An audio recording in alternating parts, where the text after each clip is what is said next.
Together for the Gospel is happening April 14th through the 16th, 2020 in Louisville, Kentucky, and registration is now open. In fact, our listeners get a discount. Use the promo code DOCTRINE when checking out and save $10. Go to t4g.org for all the details.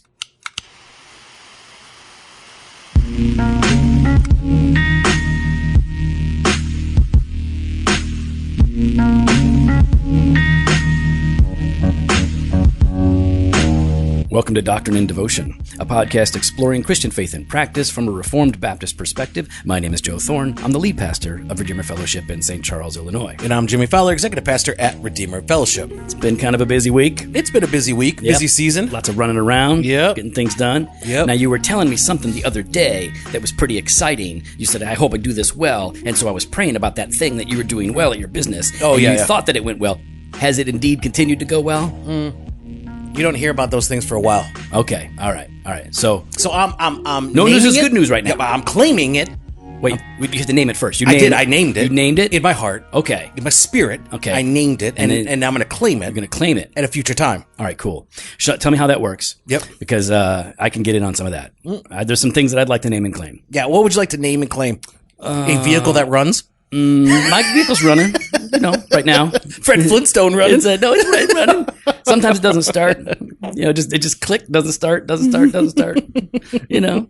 the other things I'd probably name and claim before that. But that would be down the list a little bit. It'd be on the list, but it'd be down the list a little bit.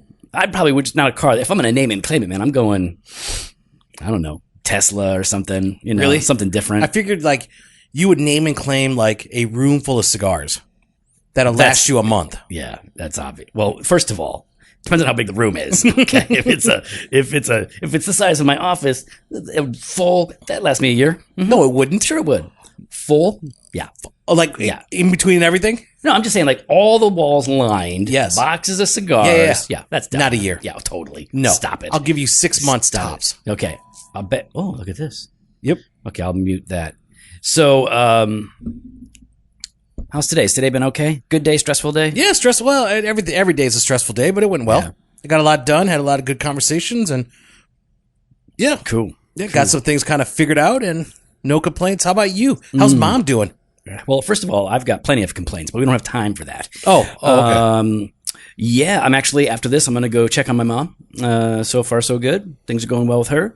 She's in her little, assisted elder care nursing home. I don't know what the proper, nomenclature is today. Nursing home might not be what you're supposed to say, but, she has to have a lot of people take Assisted care of her. living.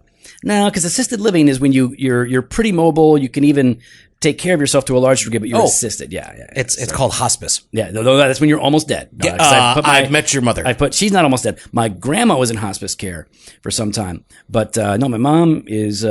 She's still strong. She just in her spirit, but her body's not strong. So, yeah, it's all right.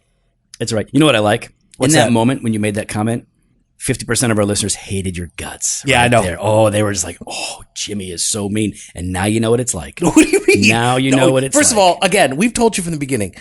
This is just us throwing up mics, talking the way we usually would talk with each other. Yeah. A lot of I was people- actually being nice right there. Yeah.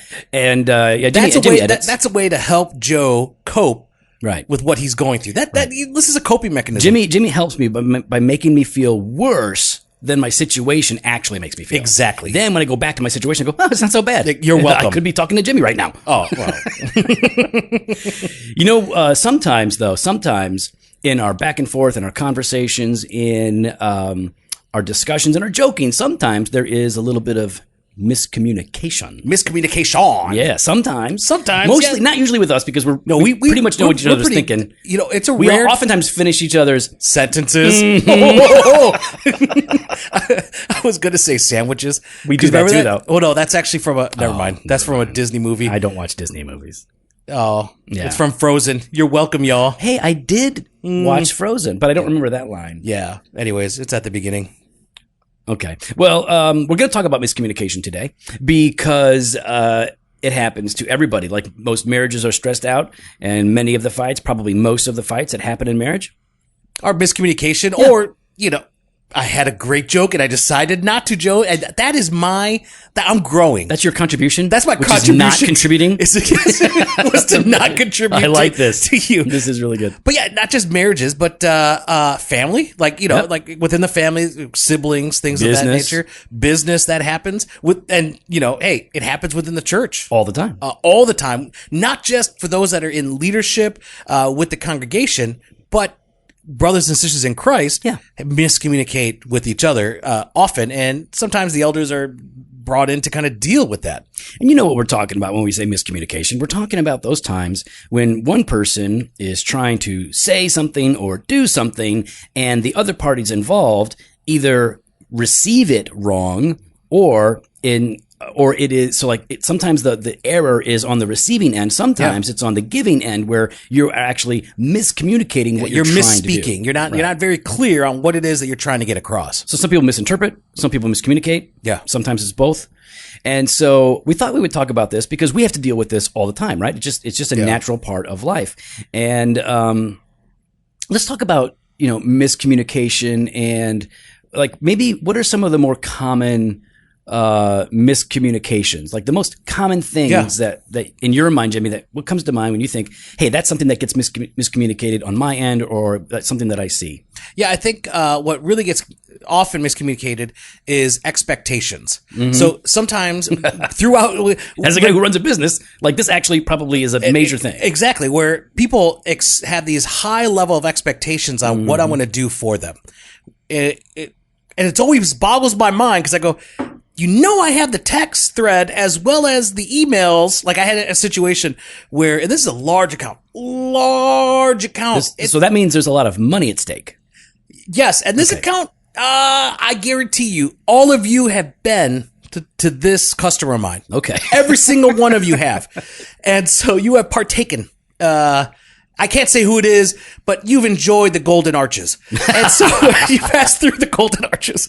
And so, anyways, so someone was like, they didn't send me a bunch of orders. And I kept saying for like 4 months, hey, I'm missing some orders here for 3 months down the line. Right. No. And then all of a sudden they're like, oh, I thought you could just turn this around and get, there's like this expectation. They had an expectation that at a snap that I would get them everything they wanted.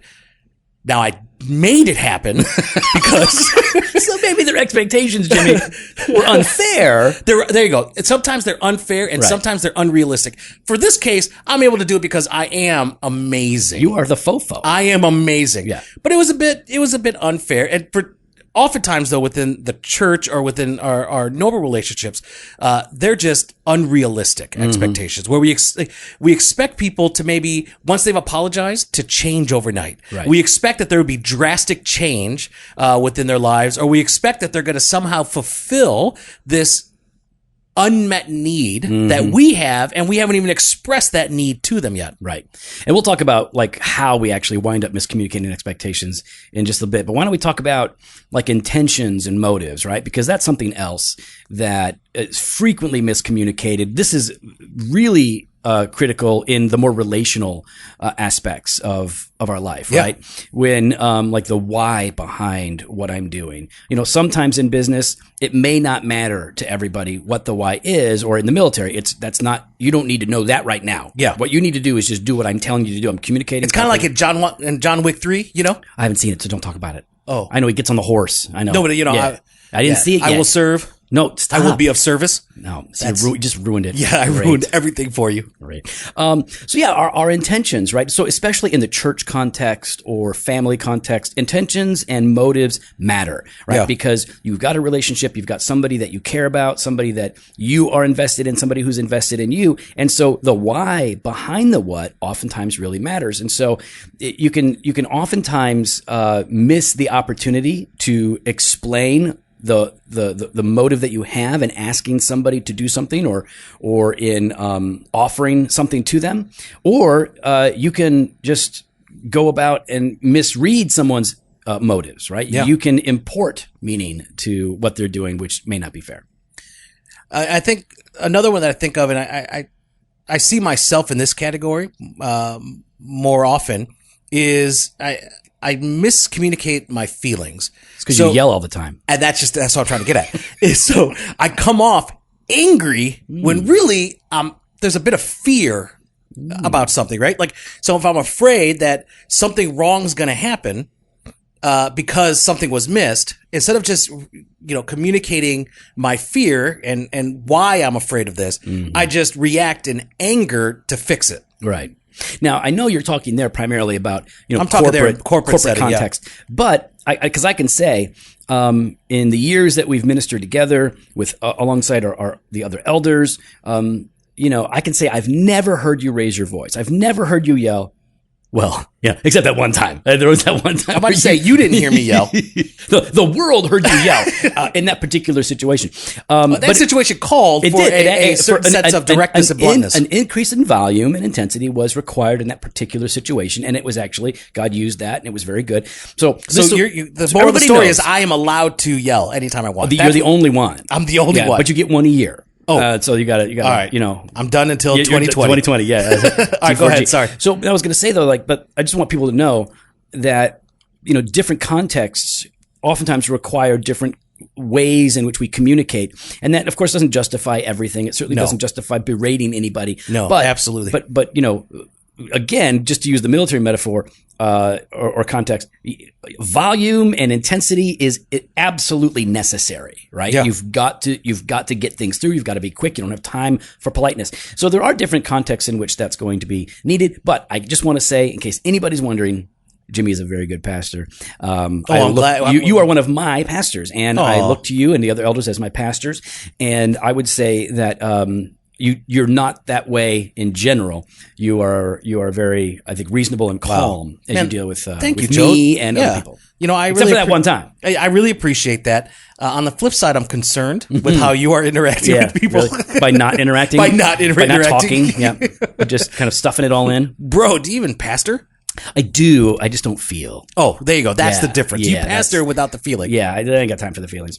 so that, I mean, I guess when we talk about like those, what most commonly is miscommunicated, well then, how and when do we miscommunicate? Okay.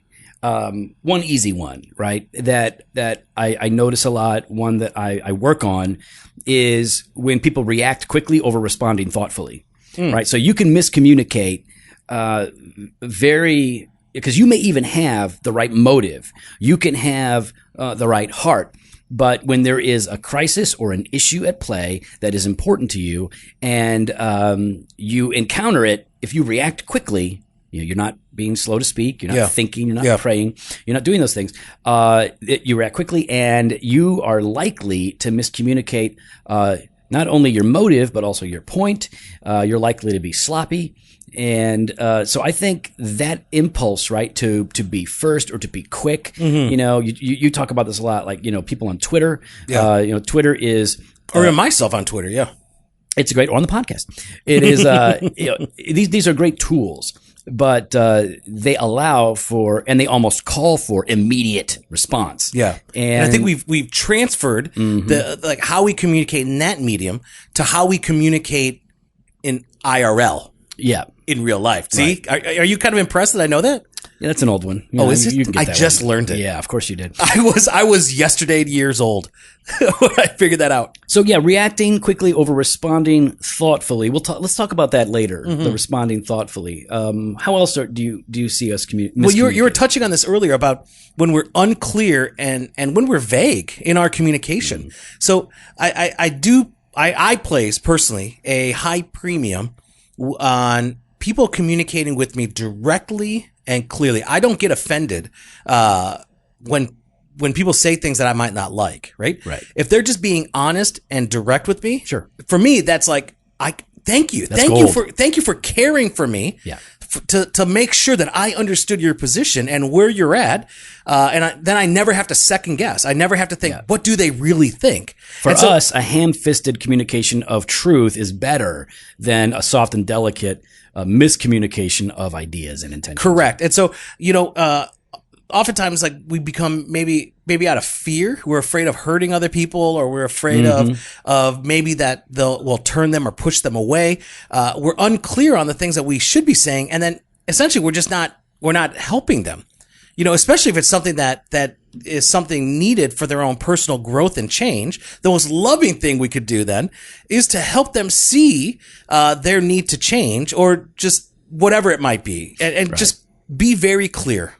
Yeah, I think, the being unclear and vague is, that's the consequence of the him-haw, right? We're hemming and hawing. We're not really sure. And I do think sometimes it comes from a place of fear, right? We just don't want to face the music. We don't want to say the hard thing. Sometimes it's because we don't want to hurt somebody. Yeah. So sometimes there's a fearful weakness. Sometimes there's just like this genuine concern, like, oh, I love this person, and I don't know how to say it. And so we wind up not saying it. Yeah. And I think I want to assume the best of individuals. But I do want to at least be clear. My thinking is, I think it's unloving, right? I think it's unloving because if you've got truth to share, you've got a concern, and you're seeing that concern, that blind spot, be direct to help them see it too. You mentioned assuming, and that would be, I think, another way that we miscommunicate or misinterpret, right? When we assume without asking, without following up, right? And so this, again, assumption can come from both the one doing the communicating and the one doing the interpreting. Yeah. But, when we assume without asking for clarity, right? So let's say somebody is unclear and vague. Okay. Well, then it's now, as a person in that relationship, it's on you now to step forward and don't assume, actually ask for clarity. Go ahead and try to figure things out. But Jimmy, what they say about when you assume makes you a jerk face. Yeah, that's it. I'm sitting like, am I allowed to say this? Am I allowed to say this? Well, I don't know. It makes a donkey out of you and me. Mm-hmm. So if there is going to be any assumption made that is actually going to be profitable, it is that the Together for the Gospel Conference 2020 is going to be off the hook. Is it off the chain, or will it be off the hook? I think it's going to be off the hook. And you know what? I'm giving you runner-up for best transition. Oh, really? You think that's the runner-up? That's the runner-up right there. I appreciate that, because you had the best one. I still had the best one. I still had the best one. That was runner-up. I appreciate that, bro. That was good. And so, for those of you that don't know, since 2006, is it right? Together for the Gospel has been gathering together every other year to encourage and to aid ministry leaders with 3 days of gospel-centered preaching, fellowship, books, and singing. I like how you say every other year. Why don't you just say biennially? Because I can't pronounce it. Biennially. It is a weird word, right? Yeah. Every other year. Every other year. Every other of the year. I've gone to most of the T4Gs. Have you really? The first one. I've been to most. I haven't been to the last two. How many times have you spoke? Well, they haven't, they might have asked. I don't check my email, so they probably have asked me just to give them the benefit of the doubt and not assume anything. Yeah. How many times have you been on that main stage? How many times has Piper followed you? It'd be just as easy for me to figure out how many times I've actually been in the sessions themselves. Zero. Not very often. Zero. Okay. Here's the thing. I love, because here's the thing. When I go to T4G or any conference like that, my priority is to connect with people that I don't get to connect with, have fellowship, pray together, learn from each other. That is the priority. Then I will make it to certain sessions. I definitely want to hear this guy or whatever, but I know I'm going to be able to listen to that stuff later. You know what? T4G, you need the JOFO. Bring in the JOFO. Because you know what? Listen, this year's conference is looking great. The theme for it is entrusted with the gospel. And Joe, do you know who's speaking? Well, everybody knows it's Ligon Duncan, Mark Dever, John Piper, Kevin DeYoung, and Al Mohler. Of course. Yes. Those guys are going to be, because they're good. They're solid. They're there every year. But there's also HB Charles. Mm-hmm. You know what I like about HB Charles? What's that? The HB refers to the density of graphite in a pencil. Mm-hmm. I like it. Cool story, bro. Yeah. Greg Gilbert, he's going to be there. Yeah. What do you love about Greg? I like his last name Gilbert because it sounds like detergent. Also, Tripley. He's going to be there. He's going to be there. Super excited. Ed Moore. Yep. David Platt. And Richard Chin. All right. This is pretty good. Now, the conference is April 14th through the 16th, 2020. You know it's in Louisville. It's always in Louisville. And I know you're supposed to say Lovell, but I'm going to say it the right way. I'll tell you this. They already have early pricing, right? Then that ends October 31st. You want to register now to save on that early bird. But Oh, if you use that promo code DOCTRINE That's our promo code. before October 31st, you will receive a $10 discount for your individual ticket. If you type in Founders, they add $10 to your ticket. Stop.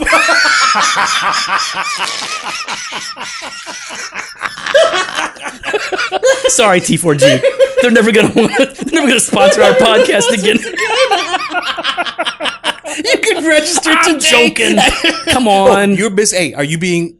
did you miscommunicate there? No, that was a joke. It was obviously a joke. Everything I say that isn't You about guys the can Bible is a register joke. today at t4g.org. All right, Joe. Yeah. So we talked about miscommunicating. We talked about what is most commonly miscommunicated. And then we talked about how and when do we miscommunicate. You know what I think? As I'm thinking about all this, Jimmy, Yeah. I'm realizing that most of the examples and the when and the how, I see them often in you. Oh. I feel like when not the bad examples, the good examples. Oh, so thank like miscommunication for us is avoided because like you're very clear. Like the only time it's not clear is when we're joking sometimes, right? Yeah, so yeah. when we're joking, that's part of what makes humor work, right? Because there's this tension. But like you do a really good job of avoiding these pitfalls, like in our relationship, by being very direct. You always say like, hey, and like you will say the hard thing to me. You will like, and this gets into what you're about to say, right? It's how do we do better? Yeah. You know, like you will come to me and say, hey, listen, I'm having this thought about you right now based on what I'm seeing. Am I right? Yep. Like you'll do that. And I really like that. So, so you're asking, how can we do better? That's Well, exactly since I it. think you are good at this, why don't you start? Oh, well, Give me time to think of something. give you time to think. I would say part of it is you got to put in the work, right? You got to put in the time, you got to put in the effort to clarifying your own thoughts. Yep. You got to make sure you know what it is you're thinking and what you want to communicate and what is the best way to communicate that to those around you, right? Right. So you want to clarify your thoughts. You want to clarify those ideas that you have, especially if you have a concern. Right. If there's a concern for someone else, you need to really put in that time to work out what it is you're concerned about and give an example. You got to be crystal clear because when you're going to confront someone about something that's going on in their lives, you got to help them see what it is, whether it's concern or criticism. You know what doesn't work? This doesn't work. Jimmy, you never encourage me. You always say mean things to me. Yeah. And then you would say like, okay, give me an example. And I'd be like, well, you know. No. I did that to my wife once. I was like, you always do that. She's like, oh, when? I'm like, oh, I don't keep tabs. So often, I'm blinded. No, I told her, I don't keep tabs in our marriage. I'm not like you. I don't keep a record. Should I go get my journal and start journaling every time? I just forgive you all the time. Yeah. That's what you And said. it didn't work that No, well. that doesn't work. And actually, I'd start doing it with my kids. Like, he never gives me. I go, never. They go, stop it, Daddy. Yeah, I think that's really good. And because it is hard work, right? To clarify your thoughts and your ideas is hard work, right? Like when you write an article or a book or several books, like some of us do. Pamphlets, yeah. Pamphlets. You know, you actually... And actually, that's harder for you because you got less space, Joe. Yeah, to well, communicate I have your less idea. to say. That's what it Yes, is. I know, but you have only left space to put in your profound thoughts. So it's like you can't wing it. That's No. the point, right? You don't just wing it. Like when you wing it, you might be able to communicate something well, but I think you're right, Jimmy. Putting the work into it is really important. And with that, like, let's just say, if you are communicating, maybe look for a way in which you can follow up and say, do you understand? Mm-hmm. Right? So like if you're on the receiving end, ask for clarity. That way you're not falling into assumptions and misunderstandings and misinterpretations. You can ask for clarity or you can ask for confirmation. Do you understand what I'm saying? Have I communicated this well to you? Like that's just a pretty basic thing that we should be doing. Yeah, absolutely. So you put in the time to clarify your thoughts, then you confirm that they get it or ask for clarity if you're on the receiving end. Yeah. And then listen, you need to apologize and own up when you do fail. That's right, in this regard, right? When you're not Because we're doing all it right. going to do it. Yeah. And Joe does it always does it all the time. When was the last time I had to apologize in the podcast? Jimmy? You know what, Joe? I don't keep a that's what I tab thought. in my journal. That's what Am I I thought. supposed to start doing that? I just allow new days to begin, new mercies every day, Joe. Yeah. So you want to apologize when you do fail. Inevitably, when you fail in miscommunicating, whether it's something you've said or something you've heard, when you've misunderstood and you've ran with it, you need to apologize and own up to it. That's the fastest way to rebuild trust. Yeah, there is this cathartic healing effect when you go to somebody and say, "Hey, you know what? I did a poor job here communicating, or I completely misread you and misunderstood you, and I'm sorry." Yeah, I am far more likely to give a pass for someone that owns and just says, "Hey, my bad." Yeah. Rather than when they double down and get defensive. Oh yeah. Or triple down. Yeah. Quadruple down. Yeah. Or Penta down. Penta, isn't that 5? I don't know. I think it is. I win. I don't know the pentagon, pentagram, so I know that's Penta 5 down. in there, but yeah. Penta down? Yep. See, I win this round. So when you're wrong, just own up to it. Yeah. Yeah, and because, you owning it allows them to forgive, and you can then begin to communicate again. But without you owning your mistake and without them forgiving you, like, communication is almost on pause, right? Because it's like, well, I can't trust that person. Yeah. And it comes from both ends. Yeah. When you don't feel like you can trust a person, every single one of us has done this. Somebody this week had to apologize to me. Yeah. I have had to apologize to people in the church before where I said, you know what? The way I handled this was wrong. I didn't take your thoughts and your feelings into consideration. I was wrong. Yeah, and I appreciate that you apologize. That wasn't to you. You don't have very many feelings either. You have sadness and you have happiness. I have anger and I have happiness. What else do you have? I have anger. I guess you do, but I don't see the anger. No, because we're not, because we're happy. We're not the We're a happy world. couple. Well, yeah. Yeah. You should bring me on to do some consulting with you. No. Yeah. Hire me to do some consulting, and then I could see your angry side. No. Watch you put on your angry eyes. Nope. I want to see it. Nope. I know some people that work there. They tell me about it, but I've never seen it. Yeah. I'm going to ask them to YouTube it. No, that's not YouTube funny. it, but just a video. No, that's not. Stop it. Okay, I'm going to talk to that person later. That person's going to get fired. That person who might be listening to this, phone it. Nope. Fired. Nobody's allowed to have phones in there anyway. No, you're not allowed. I don't allow phones There's in there. no phones. Industrial espionage and all that. I don't allow no phones. So, Jimmy, our people, our listeners that are listening to this, they've all, been on the wrong end of this. They've not been clear in communicating their expectations, or they've been unfair in making assumptions about somebody. Yeah. I'm sure a lot of us have had to apologize. I would be curious what has helped them. So, like, maybe in the comments surrounding this, people could share like passages of scripture that you think help with this. But I'd also be very curious to know, like, what are some of the books? Have there been any good books on communication that you have read that you think help with this? Listen, I know it's doctrine and devotion, Reformed theology, but even leadership books, right? Books that just help people to better understand how to handle these sorts of issues without, completely, obviously we want to learn from everybody that we can, but we want to stay grounded in the gospel. We want to stay grounded in, a gospel-centered way of living life and maintaining our relationships. Yeah. Can I suggest a book? You can. All right. Now, it's not a book on communication, though. If you say the Bible, I'm going to punch you in the nose. No. Because obviously. No. This book has really actually formed a lot of like how I communicate with others, right? Mm-hmm. And how I am more self-aware. Art of the Deal. By Donald Trump. Now, that book has helped me. I'm sure it has. It has helped me. But no, actually, it was this book that we went through it. Michelle and I went through it early on in our marriage. It was Shepherding a Child's Heart by Ted Tripp. Yeah, it's really good. Now, yes, I know it's all about parenting. It's all that. But one of the things it really focuses on is your own heart and why it is you're reacting the way you react or saying what you're saying. Yeah. And how do you kind of move past these whatever emotions or I guess really just your reactions and getting to the heart of it. So I found for me, being able to kind of recognize in myself what was happening, it gave me a better understanding of what could be happening in somebody else and to be seeking that clarity with them and knowing how to communicate better with them. Yeah, I think that's really good. And it's interesting because so much of what we have to do with our kids, I mean, it is what? It's 99% communication, right? And so we do have a lot of helpful books. I remember a book that I read called Everyday Talk, and it's by this guy Yount, and it's one of those books that will convict you so deeply, you will wind up repenting.